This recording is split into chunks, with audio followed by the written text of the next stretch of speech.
আসসালামু আলাইকুম।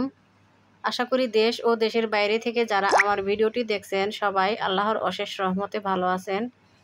আজ আমি আবারও আপনাদের মাঝে একটি খুবই সিম্পল রেসিপি শেয়ার করতে যাচ্ছি। মুরগির মুরগির হাত, পা, গিলা, মাথা, গলা ইত্যাদি অংশ দিয়ে আলু দিয়ে কুচি করে রান্না করব। আজ আমি খুবই সুস্বাদু লাগে এই রান্নাটা। প্রথমে আমি চুলায় একটি পাতিল বসিয়ে দিয়েছি। পাতিলের মধ্যে থাকা পানিগুলো শুকিয়ে এলে তাতে দিয়ে দিয়েছি হাফ কাপ সয়াবিন তেল। তেলটি গরম হয়ে গেলে দিয়ে দিয়েছি সামান্য একটু জিরা। জিরাটা ভাজা হয়ে গেলে দিয়ে দিয়েছি পেঁয়াজ কুচি, 2 থেকে 3টি পেঁয়াজ কুচি। পেঁয়াজ কুচিগুলোতে সামান্য একটু লবণ দিয়ে দিয়েছি যেন খুব তাড়াতাড়ি ভাজা হয়ে যায়।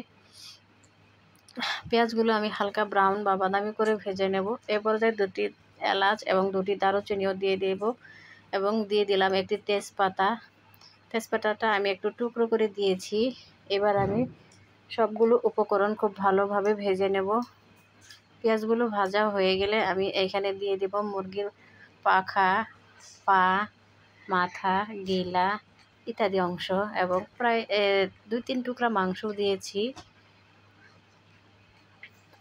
এগুলা আমি প্রায় 1 মিনিট সময় ভেজে নেব। দিয়ে দিলাম রসুন কুচি, দিয়ে দিলাম কাঁচামরিচ কুচি, একটি বড় সাইজের রসুন কুচি, 6 থেকে 7টি কাঁচামরিচ কুচি,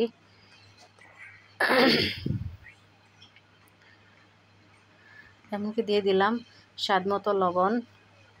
এবার আমি এখানে দিয়ে দিচ্ছি হলুদের গুঁড়া, দিয়ে দেব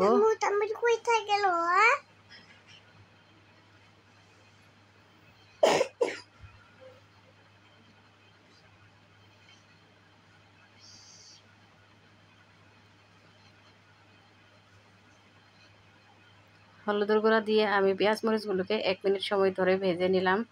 এ পর্যায়ে আমি প্রায় 2টি বড় সাইজের আলু কুচি করে দিয়েছি। আলুগুলো আমি প্রায় আরও 1 মিনিট সময় ধরে ভেজে নেব। আলুগুলো ভাজা হয়ে গেলে আমি এখানে দিয়ে দিব পরিমাণ মতো পানি। পানি দিয়ে আমি প্রথমে আমি 7 থেকে 8 মিনিট আমি আলুগুলোকে মিডিয়াম টু লো আঁচে সিদ্ধ করে নেব। ভিউয়ার্স, যারা আমার ভিডিওটি দেখছেন এখনও লাইক দেননি, প্লিজ দয়া করে আমার ভিডিওটিতে লাইক দিবেন এবং না টেনে সম্পূর্ণ ভিডিওটি দেখবেন। ফিরে এলাম প্রায় 7-8 মিনিট পর।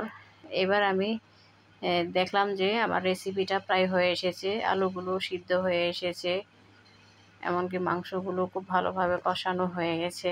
এবার ঢাকনা দিয়ে ঢেকে আমি আরও 5 মিনিট মিডিয়াম টু লো আঁচে জাল করে নিয়ে চুলার আঁচটা বন্ধ করে দিলাম।